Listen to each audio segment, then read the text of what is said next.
નમસ્કાર મિત્રો, સ્વાગત છે તમારું ગુજરાત 27માં। મિત્રો, આજના તાજા સમાચારની વાત કરીએ તો મિત્રો, ફરીવાર થશે ભારત અને પાકિસ્તાન વચ્ચે યુદ્ધ।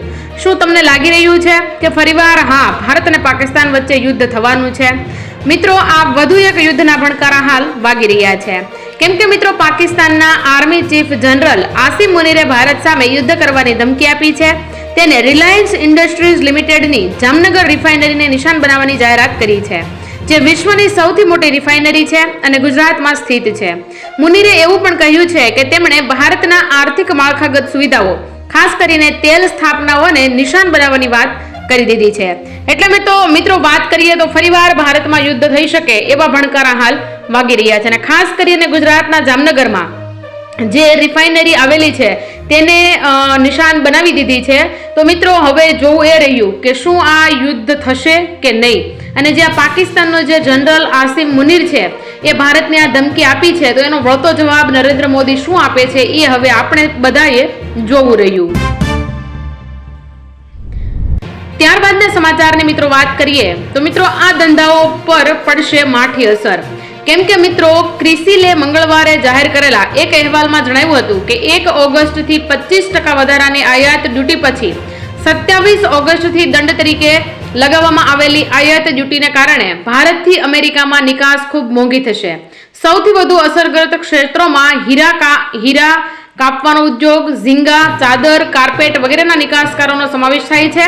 આ ઉપરાંત તૈયાર વસ્ત્રો, રસાયણો, કૃષિ રસાયણો, મૂડીમાલ અને સૌર પેનલનું ઉત્પાદન પણ ખૂબ પ્રભાવિત થશે, કેમ કે મિત્રો, ડોનાલ્ડ ટ્રમ્પે જે ટેરિફ લાદી દીધો છે એ ટેરિફ જે હજી લાદવાનો બાકી છે, એમાં 90 દિવસનો ટાઈમ ડોનાલ્ડ ટ્રમ્પે આપ્યો છે કે 90 દિવસ પછી આ ટેરિફ લાગવાનો છે। આ ટેરિફના લીધેથી મિત્રો, ઘણા બધા એવી વસ્તુઓ છે કે જેની નિકાસ ભારત કરશે, તો એ નિકાસ ઉપર ભારતને આ વસ્તુઓ મોંઘી પડશે, કેમ કે મિત્રો, જે ટેરિફનો ચાર્જ છે, જે ટેરિફ છે, ખૂબ વધારે પ્રમાણમાં આ જે ટ્રમ્પ છે લગાવી રહ્યા છે। તો મિત્રો, હવે એ જોવું રહ્યું કે કઈ વસ્તુ કેટલી મોંઘી થાય છે એ હવે મારે અને તમારે બંને એ વિચારવાનું રહ્યું। અને મિત્રો, આપણી ભારત સરકાર છે જે અમુક વસ્તુઓનું ઉત્પાદન નથી કરતી, એ વસ્તુઓને ભારતમાં વિદેશથી લાવવા માટે જે નિકાસ કરવી પડે છે તે હવે ખૂબ મોંઘી થવાની છે। એમાં ખાસ મિત્રો વાત કરીએ તો હીરા કાપવાનો ઉદ્યોગ, ઝીંગા, ચાદર, કાર્પેટ, આ જે વસ્તુઓ છે તેની નિકાસ જો ભારત કરશે તો તેને ખૂબ મોંઘી પડી શકે એવા હાલ ભણકારા વાગી રહ્યા છે। મિત્રો, ત્યારબાદના સમાચારની આપણે વાત કરીએ તો હવે હીરા ઉદ્યોગમાં તમને બધાને ખબર જ છે કે કેવી માઠી મંદી બેસી ગઈ છે અને કેવો માહોલ ચાલી રહ્યો છે।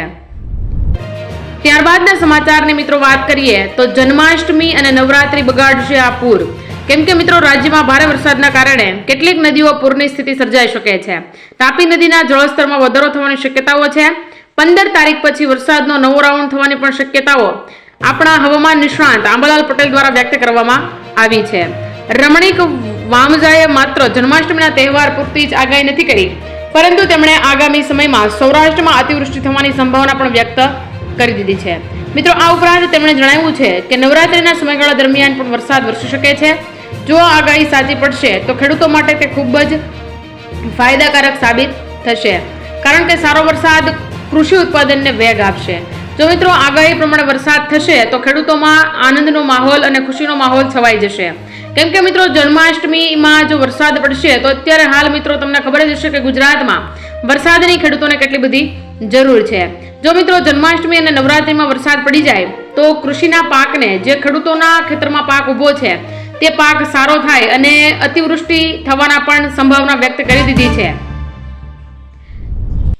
ત્યારબાદના સમાચારની મિત્રો વાત કરીએ તો કૃષિ ક્ષેત્ર હંમેશા મોખરે રહેશે, આવું આપણા મોદી સરકાર એટલે કે આપણા વડાપ્રધાન મોદી કહી રહ્યા છે। મિત્રો, વાત કરીએ તો વર્ષ 2028 સુધી ભારતને ત્રીજી સૌથી મોટી અર્થવ્યવસ્થા બનાવવાનો સંકલ્પ મોદી સરકારે લીધું છે। તેના ઉપર ભાર મૂકતા કૃષિ મંત્રીએ કહ્યું કે આજે ભારત 5મી સૌથી મોટી અર્થવ્યવસ્થા છે, જેમાં કૃષિ ક્ષેત્રે મોટી ભૂમિકા ભજવી છે, અને ભારતને ત્રીજી સૌથી મોટી અર્થવ્યવસ્થા બનાવવામાં પણ કૃષિ ક્ષેત્ર મોખરે રહેશે। તેમણે કહ્યું કે ભારત સરકાર દરેક રાજ્ય સરકાર સાથે ભેગા મળીને કૃષિ ક્ષેત્રના વિકાસ માટે ખૂબ જ ગંભીરતાથી કામ કરી રહી છે। મિત્રો, જો સરકાર આ ખેડૂતોના હિતને લઈ અને કંઈક ને કંઈક આવા નવા નિર્ણયો લેતા રહે તો આપણા જે ગુજરાતનો ખેડૂત છે, જે ભારતનો ખેડૂત છે, એ પણ કંઈક ને કંઈક અંશે આગળ આવતો રહે. કેમ કે તમને બધાને ખબર જ છે કે જ્યારે ખેડૂતોનો પાક પાકે છે અને જ્યારે ખેતરમાં ઊભો હોય છે ત્યારે તેના ભાવ બમણા થઈ જાય છે, પરંતુ પાક જેવો પાકી અને ઘરે આવે છે ત્યારે આ જે પાકના ભાવ હોય છે તે એકદમ નીચે બેસી જતા હોય છે. અને ત્યારબાદના સમાચારની મિત્રો વાત કરીએ તો ભારતવાસીઓને મોટો જવાબ.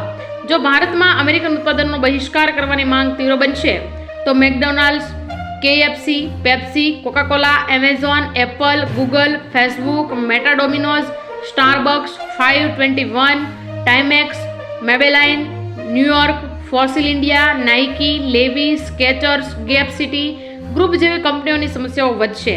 ડઝનબંધ અમેરિકન કંપનીઓ ભારતમાં મોટો વ્યવસાયો કરી રહી છે અને નફો કમાઈ રહી છે. તાજેતરમાં અમેરિકન કંપની ટેસ્લાએ ભારતીય બજારને ધ્યાનમાં રાખીને શોરૂમ ખોલ્યો છે. ટ્રમ્પની યોજના ટેરિફ ધમકી પછી બદલી અને હવે અમેરિકામાં 8.4 લાખ કરોડ રૂપિયાનું રોકાણ કર્યું છે. તો મિત્રો, હવે તમે ખબર જ હશે કે જો આપણે આ વિદેશી કંપનીઓને સબક નહીં શીખવાડીએ, કે આ વિદેશી વસ્તુઓ વાપરતા બંધ નહીં થઈએ, તો ભારતવાસીઓને કંઈક ને કંઈક અંશે નુકસાન થઈ જશે. કેમ કે જે આ વિદેશી કંપનીઓ છે ભારતમાં આવીને કરોડો અબજો રૂપિયા કમાઈ રહી છે, પરંતુ જ્યારે ભારતની વાત આવે, ભારત જ્યારે તેમના દેશમાં જઈને કોઈ કંપની ખોલે અને તેમાં વ્યવસાય કરે ત્યારે આ બધાઓને થોડુંક માઠું લાગતું હોય છે. તો મિત્રો, જેને લઈને આપણે જો મેડ ઇન ઇન્ડિયાની વસ્તુ નહીં વાપરીએ અને આજે તમને કીધું કે McDonald's, KFC, Pepsi, Coca Cola, Amazon, Apple, Google, Facebook, મોટા, Domino's, Starbucks, 521, Timex, Maybelline, New York, Fossil India, Nike, Levi, Skechers, Gap Citi આવી કંપનીઓ જે છે એ ભારતવાસીઓની સમસ્યા વધારી રહી હોય તો કંઈક ને કંઈક અંશે આવી કંપનીઓને આપણે ધક્કો મારવો પડશે અને વિદેશીને મૂકીને સ્વદેશી તરફ વળવું પડશે. ત્યારબાદના સમાચારની મિત્રો વાત કરીએ તો હવે 5 રૂપિયામાં મકાન મળશે. મિત્રો, શ્રમિક બસેરા યોજના અંતર્ગત આવાસ નિર્માણની કામગીરી અત્યારે પૂરજોશમાં શરૂ છે. શ્રમિક બસેરા યોજના હેઠળ રાજ્યના મુખ્ય શહેરોમાં 17 જગ્યાએ આવાસો ઊભા કરવામાં આવશે.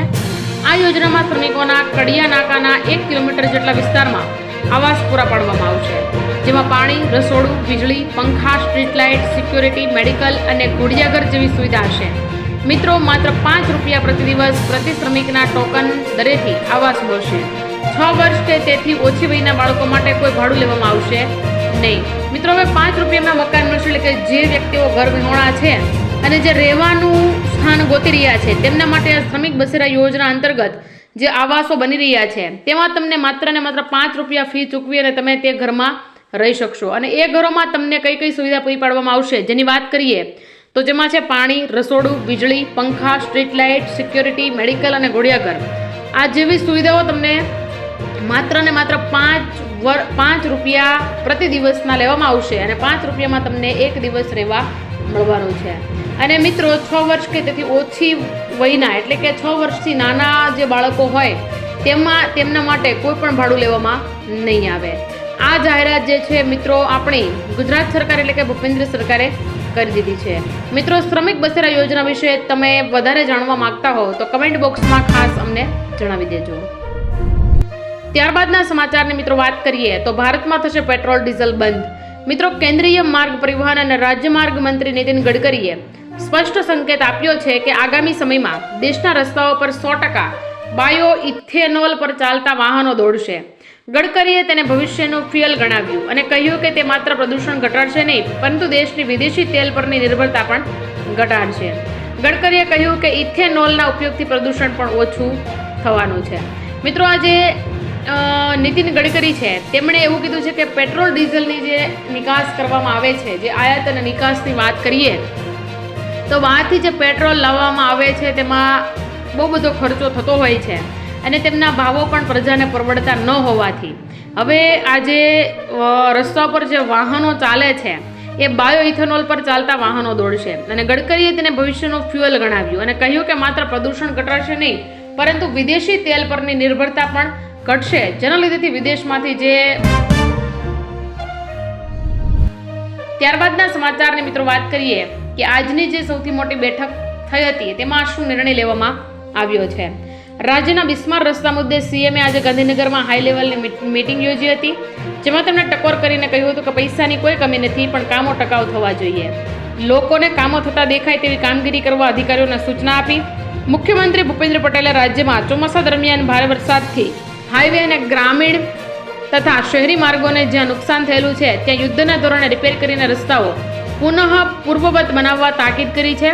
રાજ્યના બિસ્માર રસ્તા મુદ્દે સીએમએ આજે ગાંધીનગરમાં હાઈ લેવલ બેઠક યોજી હતી, જેમાં તેમણે ટકોર કરીને કહ્યું કે પૈસાની કમી નથી, પણ કામો ટકાઉ થવા જોઈએ.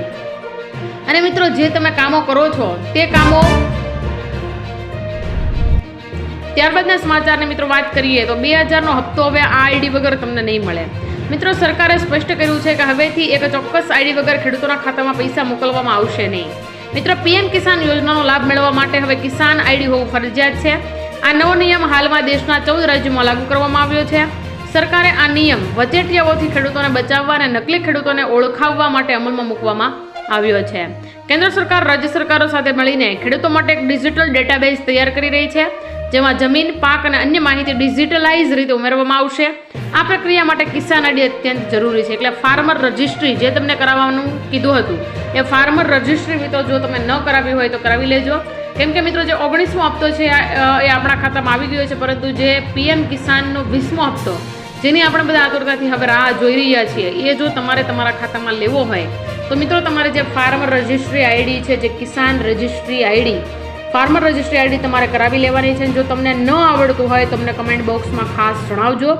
અમે તમારા માટે ફાર્મર રજિસ્ટ્રી કઈ રીતે આઈડી બનાવવી એ વિશે એક અલગ વિડીયો મૂકી દઈશું, જેમાંથી તમે જોઈ અને તમારા ફોનમાંથી જ તમે આ ફાર્મર રજિસ્ટ્રી આઈડી બનાવી શકશો. ત્યારબાદ મિત્રો વાત એ કરવાની છે કે તમે 2000નો હપ્તો લેવા માંગતા હો તો તમારે કેવાયસી, જે તમારે ઈ કેવાયસી કરવાનું હોય છે તે અત્યાર સુધીમાં તમે ઈ કેવાયસી ન કર્યું હોય ફાર્મર રજિસ્ટ્રીમાં, અને આજે પીએમ કિસાન યોજનાનો હપ્તો આવે છે તે બેંક એકાઉન્ટમાં જો તમે ઈ કેવાયસી ન કર્યું હોય તો હાલની તકે જ માત્ર ને માત્ર 7 થી 8 દિવસની અંદર કરાવી લેજો, જેનાથી તમારો હપ્તો ટાઈમસર તમારા બેંક એકાઉન્ટમાં તમે મેળવી શકો. મિત્રો, આજે બસ આટલું જ. ફરી મળીશું દેશ દુનિયાના આવા તાજા અને સચોટ સમાચારો સાથે. ત્યાં સુધી મને રજા આપો. જય હિન્દ, જય ભારત.